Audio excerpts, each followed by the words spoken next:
Imagine a man who has everything. A wealthy merchant from a prosperous island, his ships laden with a rare and precious cargo. Tyrian purple dye, a substance worth more than its weight in gold. His name is Zeno, and he is on a voyage from Phoenicia to Athens, the center of the commercial world. He is a man of status, of wealth, of carefully laid plans. He is a man in control. And then, in an instant, it's all gone. A violent storm, a shipwreck, and Zeno finds himself washed ashore on the coast of Attica, near Athens. He has lost his ship, his cargo, his entire fortune. He has nothing but the clothes on his back and the ground beneath his feet. For most, this would be the end, a tragedy from which there is no recovery, a story of ruin. But for Zeno, this was not the end, it was the beginning. This single event, this moment of total loss, would set in motion a chain of events that would not only redefine his own life, but would also give birth to a philosophy that would echo through the halls of power in Rome, comfort soldiers on the battlefield, and guide thinkers and leaders for the next 2,000 years. This is the story of how the man who lost everything gave the world a philosophy for finding strength in what remains. This is the story of Zeno of Citium, the founder of Stoicism. Having lost his fortune, Zeno made his way to Athens, the intellectual heart of the ancient world. He was a man adrift, not just physically, but spiritually. His old life was gone. What was he to do now? He found his way to a bookseller's stall and began to read. He picked up a copy of Xenophons, a collection of dialogues about the philosopher Socrates. As Zeno read, he was captivated. Here was a man, Socrates, who possessed an inner wealth that no shipwreck could take away. A man who faced adversity, poverty, and even death with an unshakable calm and a clear sense of purpose. Socrates didn't care for riches or status. He cared for wisdom, for virtue, for the state of his soul.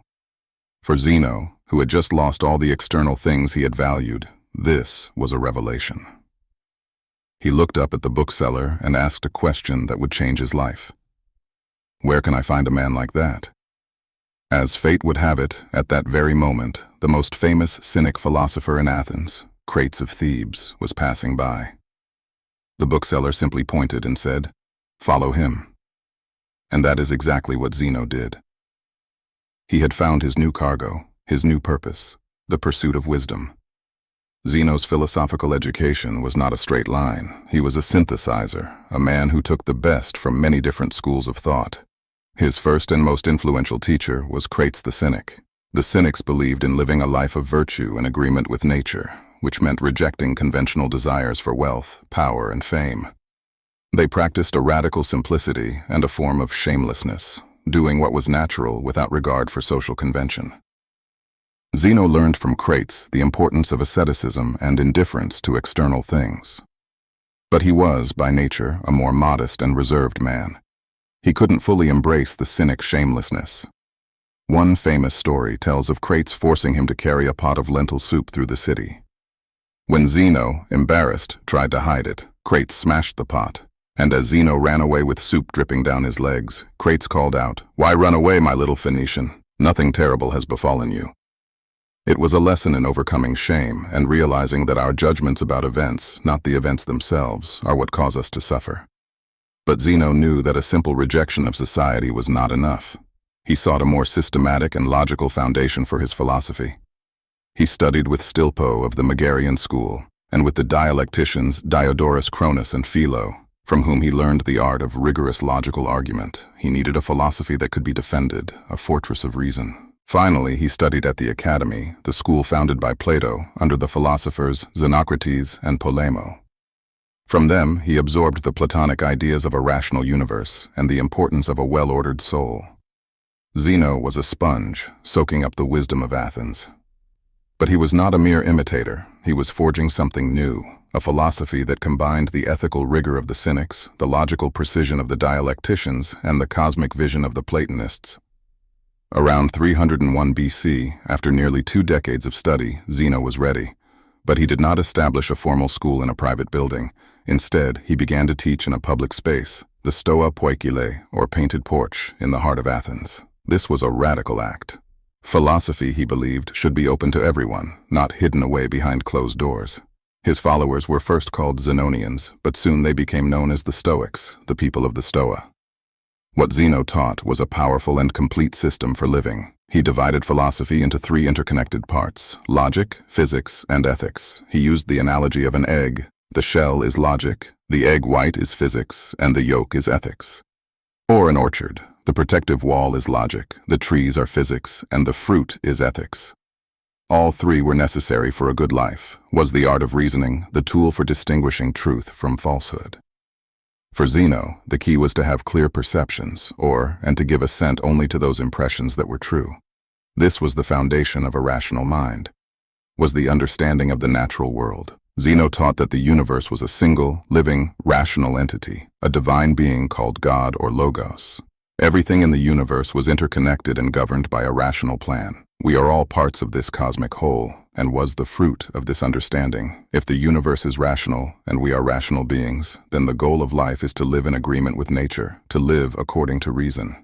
This, for Zeno, was the definition of virtue. Virtue is the only good, vice is the only evil. Everything else, health, wealth, pain, pleasure, life, death, is an indifferent. They are not good or bad in themselves. What matters is how we use them, the virtuous choices we make. Zeno's ideas were revolutionary, and they spread like wildfire. His school would become one of the most influential in the ancient world, lasting for over 500 years. His successor, Cleanthes, and then the brilliant logician Chrysippus, would further develop his system. Stoicism would travel to Rome, where it would be embraced by everyone from slaves like Epictetus to the most powerful man in the world, the Emperor Marcus Aurelius. And what of Zeno himself? He taught in Athens for over 50 years, living the simple, ascetic life he preached. He was honored by the Athenians for his virtue and his contribution to the city's moral life. He never sought wealth again, having found a far greater treasure. He showed that true wealth is not in what you own, but in the quality of your character. Even his death was a lesson in Stoic principles. At the age of 72, he tripped and broke his toe. Seeing this as a sign from the universe that his time was up, he didn't lament or cry out. He simply struck the ground and quoted a line from a play. I come, why dost thou call for me? He then held his breath and died, calmly accepting his fate. He lived and died in accordance with nature. The story of Stoicism begins with a shipwreck. It begins with a man who lost everything the world considers valuable. But in that loss, he found an opportunity. He found a new direction. He discovered that the only things that can never be taken from you are your reason, your character, and your virtue. We all face shipwrecks in our lives, moments of loss and crisis that feel like the end of the world. We lose jobs, we lose relationships, we lose our health, we lose our sense of direction. In those moments, we have a choice. We can despair over what has been taken from us, or we can, like Zeno, ask a new question. Where can I find a person like Socrates? Where can I find wisdom? What can I build from this wreckage? Zeno's shipwreck was not a tragedy, it was his liberation. It freed him from the pursuit of external things and set him on the path to inner peace. It allowed him to build something far more valuable than a merchant empire, a philosophy that could guide humanity for millennia. The question is not whether you will face a shipwreck. The question is, what will you build in its aftermath? What will be your Stoa? To understand Zeno, we must first understand the world he came from. Citium was a city on the island of Cyprus, a place where East met West. It was a melting pot of Greek and Phoenician cultures, a trading hub where merchants from across the Mediterranean exchanged goods and ideas. Zeno was born into this world around 334 BC, the same year that Alexander the Great began his conquest of the Persian Empire. It was an age of upheaval and transformation. Zeno's father, Menesius, was a merchant, and Zeno followed in his footsteps. From a young age, he learned the trade, how to assess the quality of goods, how to negotiate a fair price, how to navigate the treacherous waters of the Mediterranean. He was good at it. He built a successful business specializing in the most valuable commodity of the ancient world, Tyrian purple dye. This dye, extracted from the murex sea snail, was so rare and expensive that it was reserved for royalty. A single gram could cost more than a worker's yearly wage. Zeno was a man of means, a man of the world. But there was something restless in Zeno. Even as he accumulated wealth, he felt a growing dissatisfaction. The ancient biographer Diogenes Laertius tells us that Zeno, even before his shipwreck, had consulted an oracle to ask what he should do to attain the best life. The oracle's answer was cryptic: take on the complexion of the dead. At first, Zeno didn't understand, but he began to study the works of ancient philosophers, perhaps sensing that the answer lay not in commerce, but in wisdom. The shipwreck, when it came, was not just a loss of cargo, It was the universe's way of forcing him onto the path he was already seeking. To understand what Zeno learned from Crates, we need to understand the Cynics. The word cynic comes from the Greek word for dog, and the Cynics embraced this insult. They lived like dogs, in public, without shame, free from the constraints of society. They believed that civilization had corrupted humanity, that our desires for wealth, status, and pleasure were the source of all our suffering. The path to happiness, they argued, was to live according to nature, to strip away all unnecessary desires and live with radical simplicity. Crates himself had been a wealthy man, but he gave away his entire fortune to the people of his city, Thebes, declaring that he was freeing Crates from slavery. He chose a life of voluntary poverty, wandering the streets of Athens, teaching philosophy to anyone who would listen. He was happy, truly happy, in a way that Zeno, despite all his wealth, had never been. For years, Zeno lived as Crates' disciple. He learned to detach from material possessions. He learned that the opinions of others have no power over us unless we give them that power. He learned that true freedom is not the freedom to do whatever you want, but the freedom from wanting things you don't need. These lessons would form the ethical core of Stoicism, but Zeno also saw the limitations of cynicism. It was a philosophy of rejection, of negation. It told you what to give up, but not what to build in its place. Zeno wanted something more constructive, more systematic. Why did Zeno place such emphasis on logic? Because he understood that we are constantly bombarded with impressions, with arguments, with claims that demand our assent. Politicians try to persuade us, advertisers try to manipulate us, our own emotions try to deceive us. Without the tools of logic, we are defenseless. We will believe whatever sounds good, whatever feels right, even if it is false. Zeno developed the concept of the cognitive impression, or, this is an impression that is so clear, so vivid, so self-evidently true, that it could not arise from anything other than a real object. It grasps reality. The wise person, Zeno taught, gives assent only to these cognitive impressions. They withhold judgment on everything else. This is the foundation of rational thought, to accept only what is true, and to suspend judgment on what is uncertain. This has profound practical implications. When someone insults you, your first impression might be one of anger. But is that impression true? Is the insult really harmful? The Stoic pauses, examines the impression, and realizes, this is just words. It has no power over me unless I give it power. By withholding assent from the false impression that the insult is harmful, the Stoic remains calm. This is the practical application of Stoic logic. It is the art of not being fooled, not by others, and not by yourself. Stoic physics is not just about atoms and elements. It is a deeply spiritual worldview. The Stoics believed that the universe is a single, living organism, animated by a divine rational principle they called logos, or sometimes Zeus, or nature, or God. This logos is not a distant creator who set the universe in motion and then stepped back.